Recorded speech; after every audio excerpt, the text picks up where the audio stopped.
जियो financial के share को लेकर बहुत ज़्यादा दर्शकों के सवाल सामने आ रहे हैं। हर कोई ये पूछ रहा है कि क्या जियो फाइनेंशियल के शेयर में खरीदारी करनी चाहिए।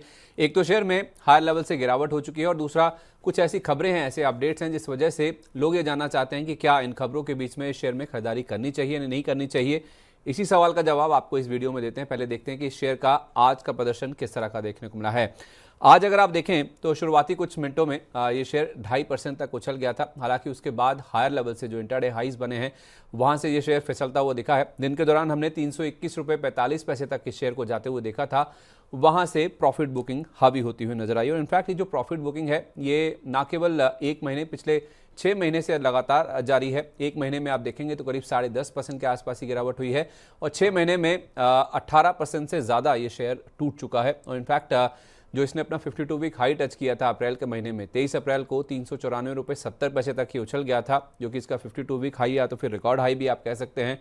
वहां से ये शेयर करीब 20% के आसपास की गिरावट दिखा चुका है। कुछ न्यूज़ फ्लो है, फिर पहले आपको न्यूज़ फ्लो बनाते हैं, उसके बाद आपको बताएंगे कि शेयर में फिलहाल आपको क्या करना चाहिए। देखिए, अपडेट ये है, न्यूज़ फ्लो ये है कि अलायंस के साथ इस कंपनी की बातचीत चल रही है और इंश्योरेंस सेक्टर को लेकर कुछ जीवी कंपनियां बनाने को लेकर इन दोनों कंपनियों की बातचीत चल रही है। ये ब्लूमबर्ग के हवाले से एक अपडेट निकल के सामने आया, जिसमें ये निकल के सामने आया है कि इन दोनों कंपनियों की जो बातचीत है वो शुरुआती दौर में है। ये जो जीवी कंपनीज बनाने को लेकर बातचीत हो रही है ये शुरुआती दौर में है। इसको लेकर कोई डील होगी नहीं होगी इसका ये कहना तो फिलहाल मुश्किल है, लेकिन माना जा रहा है कि ये जो बातचीत हो रही है इसमें जनरल इंश्योरेंस और उसके साथ साथ जो लाइफ इंश्योरेंस है उस पर पार्टनरशिप करने को लेकर ये दोनों कंपनियां बातचीत कर रही हैं। दोनों कंपनियां चर्चा में हैं और आपको बता दें कि जर्मनी की कंपनी है ये अलायंस, जिसकी पहले से ही भारत में 2 जीवी कंपनियां स्थापित हैं, यानी कि भारत के इंश्योरेंस सेक्टर में पहले से ही अलायंस की मौजूदगी है और वो है बजाज के साथ, बजाज फिनसर्व के साथ इनकी पार्टनरशिप पहले से ही इंडिया में है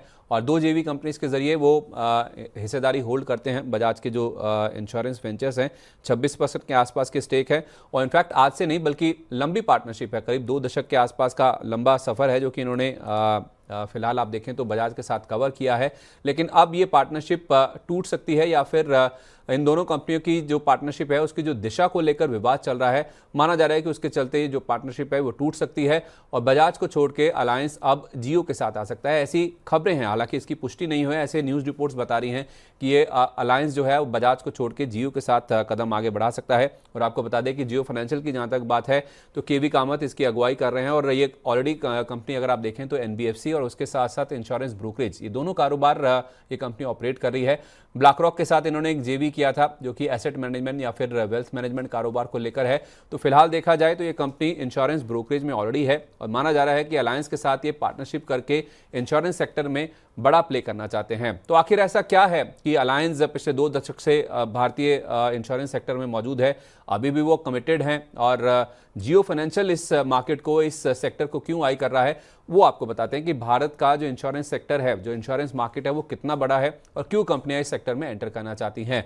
2023 में आप देखिए भारत में जो इंश्योरेंस सेक्टर है, जो उसका पेनिट्रेशन है वो 4% से थोड़ा ज़्यादा देखने को मिला था। अगर आप इंश्योरेंस पेनिट्रेशन रेट की बात करें तो इनफैक्ट ये जो 4% का रेट है, अगर आप दक्षिण अफ्रीका और कनाडा जैसे देशों से कंपेयर करेंगे तो आधे से भी कम आपको पेनिट्रेशन रेट नजर आएगा। ग्लोबल स्तर पर भी अगर आप देखेंगे तो 6.8% का आपको औसत जो दर है, पेनिट्रेशन रेट है, वो ग्लोबल स्तर पर नजर आएगा। जो एवरेज पेनिट्रेशन रेट है ग्लोबल स्तर पर तो उसके मुकाबले भी काफ़ी कम है। साउथ अफ्रीका, कनाडा जैसे देशों के मुकाबले अगर आप कंपेयर करें तो आधे से भी कम पेनिट्रेशन रेट है। और लाइफ इंश्योरेंस सेक्टर की जहाँ तक बात है तो वहाँ पर पेनिट्रेशन हमने देखा है कि 2023 में 3% के आसपास था, वो घटकर 3% के आसपास आता हुआ दिखा है। इसी तरह से अगर आप जनरल इंश्योरेंस सेक्टर की बात करेंगे तो वहाँ पे इंडिया में जो पेनिट्रेशन रेट है वो 1% के आसपास स्थिर रहा है, जबकि ग्लोबल औसत अगर आप देखेंगे जो पेनिट्रेशन रेट है वो 4% के आसपास का। तो आप समझ सकते हैं कि जो ग्लोबल एवरेज रेट है, पेनिट्रेशन रेट है, उससे कितना कम पेनिट्रेशन रेट इंडिया में फिलहाल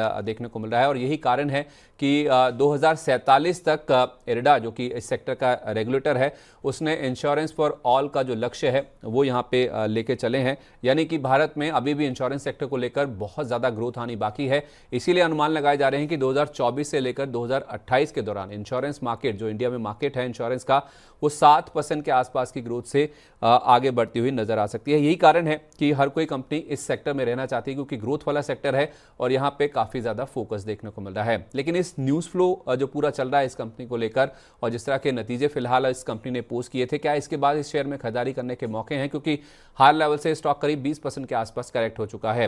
तो हमने बातचीत करी स्वस्तिका इन्वेस्टमार्ट के हेड ऑफ रिसर्च संतोष मीना जी से। उनका ऐसा मानना है कि फिलहाल अगर आप देखें तो शेयर के लिए 307 रुपये ये बहुत ही इंपॉर्टेंट सपोर्ट लेवल है। आज हमने देखा कि शेयर में जो हायर लेवल्स बने थे वो 321 के आसपास के थे, वहां से शेयर फिसलता हुआ दिखा है, मुनाफा वसूली हुई है। अगर ये 307 का लेवल भी टूट जाता है, जो कि बहुत ही अहम, बहुत ही क्रूशल सपोर्ट लेवल है, तो फिर हो सकता है ये शेयर 280-270 रुपये तक भी जाता हुआ नजर आ सकता है। वहां तक की जो गिरावट है वो स्टॉक में देखने को मिल सकती है। तो छोटी अवधि के जो निवेशक हैं, संतोष जी का मानना है कि वो 307 रुपये का स्टॉप लॉस लगा के इसमें होल्ड कर सकते हैं।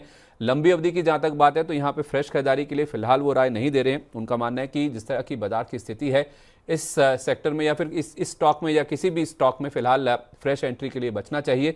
लेकिन हाँ, उन्होंने ये जरूर कहा है कि अगर फ्रेश खरीदारी किसी को करनी है या तो वो 340 रुपये का जो लेवल है उसको पार होने दे, उसके ऊपर खरीदारी करे, या तो फिर 280 के करीब जो कि अगला मेजर अहम सपोर्ट लेवल है स्टॉक के लिए, वहां पे आप खरीदारी कर सकते हैं। तो अगर गिरावट बढ़ती है 307 का लेवल टूटने पर तो 280 के आसपास आप खरीदारी कर सकते हैं, या फिर 340 का लेवल पार होने दीजिए, उसके बाद फिर आप स्टॉक में खरीदारी करके चल सकते हैं। तो जियो फाइनेंशियल में हम देख रहे हैं हायर लेवल से 20% के आसपास का करेक्शन हो चुका है, लेकिन फ्रेश खरीदारी करने के लिए फिलहाल जो एक्सपर्ट्स हैं थोड़ा सा इंतजार, थोड़ा सा वेट करने की राय दे रहे हैं। 280 नीचे की तरफ या 340 ऊपर की तरफ, इन दोनों लेवल्स को आप ध्यान में रखिए। इन लेवल्स के आने पर ही आप स्टॉक में फ्रेश खरीदारी करके चले। जिनके पास है वो 307 रुपये का स्टॉप लॉस लगा लें। तो ये